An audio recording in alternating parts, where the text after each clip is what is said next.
Hey, it's Lisa DeBoer from Pedi-Ed-Trics. I am here with another In Seconds University and came up with a really cool idea to not necessarily make a high fidelity mannequin, but we're gonna create something I think is going to be really cool that you're gonna be able to do for your students to add more tactile skills into some of these training sessions. So here we have a burn patient. If you want your students to be able to practice with IOs, so you're gonna have to do this in advance for your students.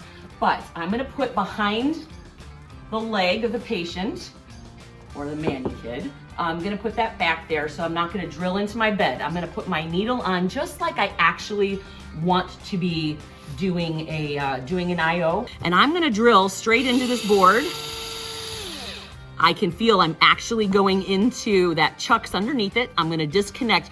Now here's something cool that you can do, let your students do this, where you wanna go ahead and hook up your extension set. Make sure that they've already primed it, because that's something that sometimes the new students will forget.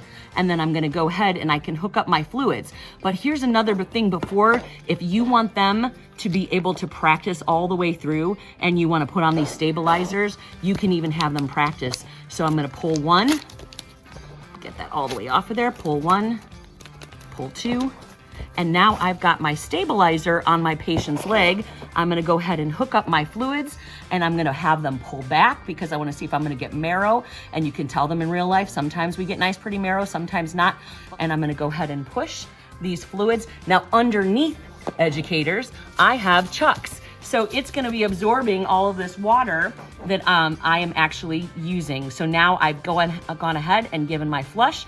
I'm gonna remind them to make sure that they lock it, disconnect, and then they just pulled up fluids. You can hook it back up and then have them be able to go ahead and get fluids.